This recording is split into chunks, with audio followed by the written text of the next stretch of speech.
Next up, the rematch that the world was waiting to see. The WWE World Heavyweight Champion of Undisputed Champions of the longest fucking name ever, champion, Randy Orton versus John Cena. After a flurry of finishers, Randy Orton won due to a distraction from the Wyatt family.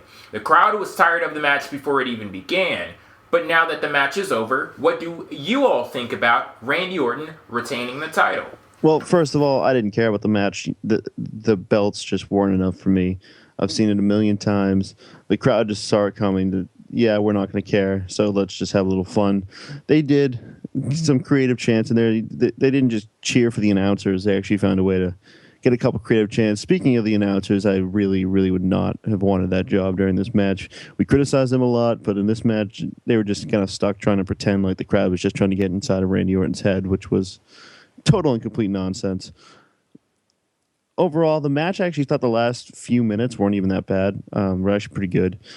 But Bray Wyatt comes out, Randy Orton retains the title. I'm sorry, but John Cena is way above Bray Wyatt as it pertains to a match at WrestleMania. There's, come on now. But overall, Randy Orton retains. That's fine. We move on with our lives. This match, nothing to really write home about. The last few minutes were pretty good, but the crowd didn't care. I really couldn't care, and life goes on. It's time to change the status quo. We've seen this match hundreds of times. I've lost count, dude. We've seen Randy Orton versus John Cena in pretty much every single match possible. And one thing that I didn't like about this match, it wasn't really the crowd's fault. I don't blame them. It's the fact that the storytelling was a bit off. Now, hear me out on this one. The guy's father got beaten up, and then they start out with a headlock.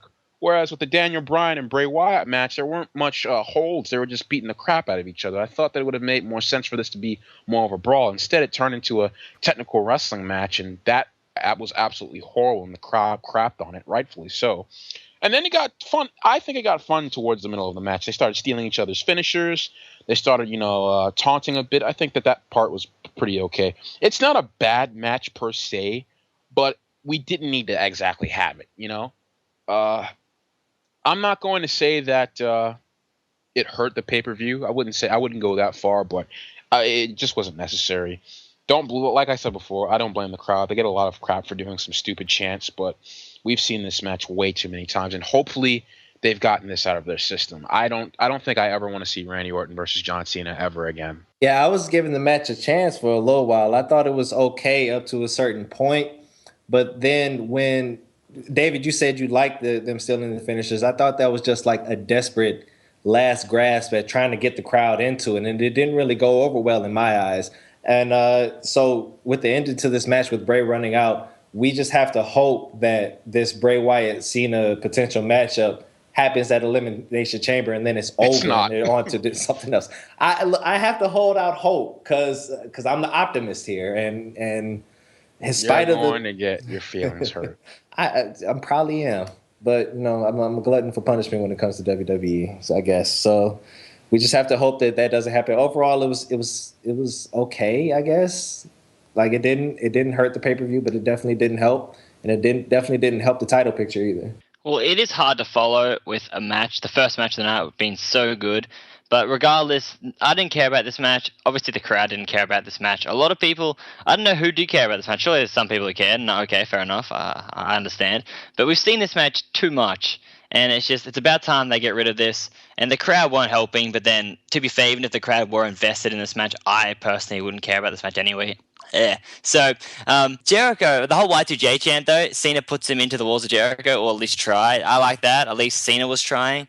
I think Randy Orton also, he was good with what he did with the crowd, was trying to make them really care about the match or make them care, but it didn't work. And overall, the match did pick up at the end of the whole stealing of the finishes, but overall, it didn't do anything for me. And the whole Bray Wyatt thing coming out, cool, they're setting up the match. As Charlie said, Cena's sort of beyond this, in my opinion, as well. And he should be versing someone else, possibly Undertaker, that's just me.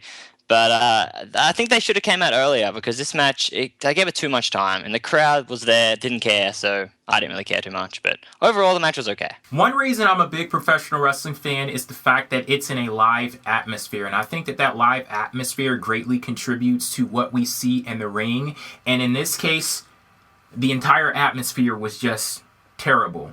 They could have literally done anything in that ring, and I could not sit here and say that it was a good match, because I honestly got secondhand embarrassment by watching that match. I was literally cringing because the crowd was just so not into it, and I would absolutely love the opportunity to sit here and just blame it 100% on the crowd, but I absolutely cannot, because, like, even though straight out of the gate, they were like, fuck this match, we don't even care. Like, as soon as it started, technically before it even started, they didn't care about the match. But going back to something that David said, when you were talking about the storytelling in this match, the psychology, that really did piss me off. That's not something that you can blame on the crowd. They really shit the bed here. When you start out a match, it has implications of John Cena's father being attacked. Randy Orton, he does something so heinous, attacks an old man, and then rides off in the fucking night. No accountability whatsoever. And then you fast forward to here, and you start off the match so damn slow. You were supposed to capture the crowd right there. Start off with a fucking brawl. Just start throwing haymakers or something like that. I talked about all of the moments and the tension between Bray Wyatt and Daniel Bryan going into the action. It matched up perfectly with the action in that match. And they completely shit the bed here. It didn't do any of that.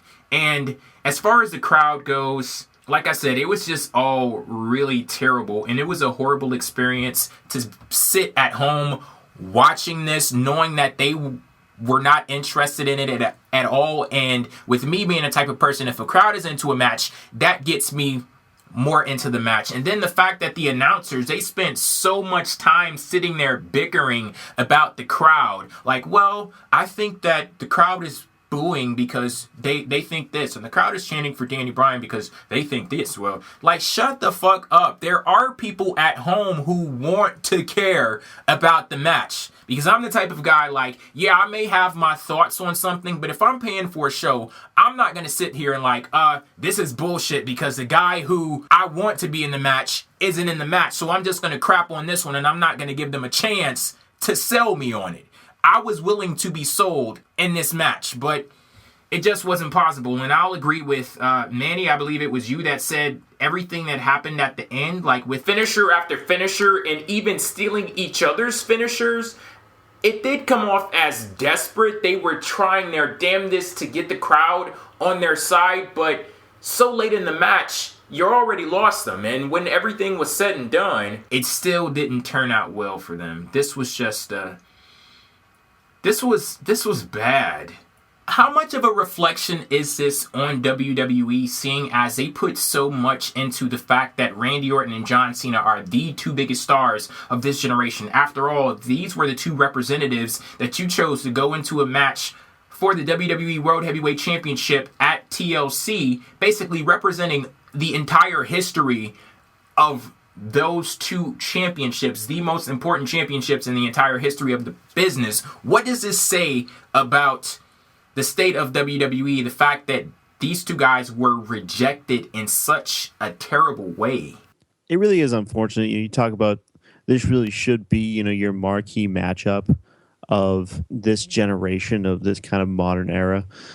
But it's just unfortunate that they just can't get this over. I don't know if it's they just can't work in the ring. I don't know if it's that WWE just can't find a way to make people care about these two guys in the ring. I just don't know what it is, but these guys just don't work well together. They've been jammed down our throat in a million matches, a million different kind of bad variations of the same storyline, DQs everywhere, jamming an hour-long Iron Man match down our throats. Like, they've thrown everything at us with this feud, and it really, all but like two of the matches have really been underwhelming. So it's unfortunate that these two guys just can't find a way to put it together and can't find a way to make this the storied rivalry that the WWE wants this to be.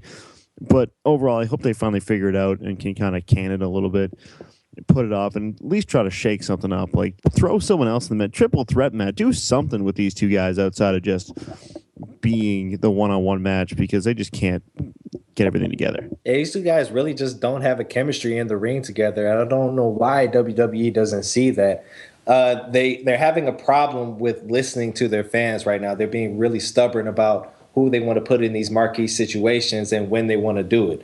The fans want to see Daniel Bryan. I'm not saying that he needs to win every single match that he goes out for or hold the title for 2 years, John Cena. But I mean, you have to give, in the end, you have to give the fans what they want. These two guys aren't cutting it. They're not the people that the fans want to see. Yeah, I really don't understand what's going on with Vince McMahon's head. He is heralded as an absolute genius, and I'm not going to take that away from him. But he's had some off days, off years. For years and years now, we haven't had people get excited for Randy Orton and John Cena, and they shove it down the crowd's throat yet again. To be quite frank, the whole idea of unifying the titles just for that little pay, I'm sure they only did it because they were afraid that the buy rate for TLC was going to be trash. And then we got it again, twice, back to back. It's just, it's not even the fact that I don't want to give it a chance. It's just that it's been shoved down my throat so many times. It reminds me of, I actually knew somebody who worked at McDonald's, and just the sight of the burgers and all of the food for, over 300 days a year just made her absolutely sick. So, you just get sick of seeing this. When I see these guys, specifically John Cena, when I see him cutting promos sometimes, I just get sick to my stomach. It's just been the same. I'm going to sound like a mark, but I really don't care. We've been getting the same crap for quite some time now. It's really time for a change. The fact that I'm surprised that they weren't embarrassed at the fact that Daniel Bryan's name was being chanted over the entire match. Yeah, I'll agree with David. They have to realize that we are sick of seeing the same stuff. And it also could be that, hear the crowd. I think we finally have someone that the crowd wants to see. All these years they've been pushing Cena down our throat, Randy Orton, and there was never no one else that was like that type of person. But we finally have someone. We have Daniel Bryan, and the crowd is showing it. And hopefully WWE realize this because we got this tonight, and hopefully they realize that he is the next star. And he is the one I have to push. And hopefully to stop showing us the same crap that we've seen this match that many times and too often too. If they spread it out way more, which they never did, it was always back to back to back. So if they spread this out, maybe we wouldn't have this problem. But the fact that we've always had this match, it's never amazing. It's always similar. They've never put on a great match. So I don't know. It's just they have to learn from their mistakes, and hopefully after tonight they've realized this and we've made a mistake. We know what we have to do, and I hope that's what's coming from tonight. You hit the nail on the head there, Brandon, when you basically said that in the past, they were forced to have the same people at the top of the card. You're not now. You're not. They're there. All you have to do is open your eyes and see. And I don't know how long it's going to take because they've been cheering for Daniel Bryan consistently during matches for the past 6 months or so. I mean, how long is it going to take? Dude, where have you been? It's been 2 years. I mean, no. I mean, not you're talking at the level that, at the level we're at right now. They've been doing it during matches. Before it was just the yes chance. Now I feel like people genuinely want to see him and want to see him succeed.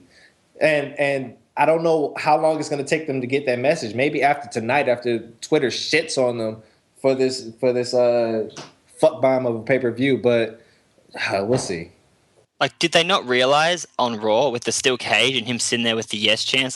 How did they not realize at that one moment that, at that time they should have been okay, there he is. He's the next star. He is that face of the company, whatever you want to call it. But the fact that they didn't realize that, or they've yet to realize it, I don't know. I just don't see how they're not getting this. It's really annoying. They're out of touch. They're out of touch with the fans. You're going to have to shake up the management because and I honestly don't even know if that's going to work because once this new TV deal comes in, they're looking at $700 to almost $1 billion in revenue. And at that point, they're just going to do whatever the hell they want. It doesn't even matter anymore. Even if they completely crap live events and sell almost no merchandise, they're guaranteed to get this $200-300 million a year from that TV deal. So it's just money really does ruin everything at this point. You have anything you wanted to say, Charlie? This is really irritating. Agreed. I almost feel powerless. I have a headache. Really, what more do I have to do? I buy pay-per-views, DVD. I can't do anything. I don't know how else to set. It's almost just no, we're gonna pick which guys we want, and that's just the way it's gonna be. It makes no sense.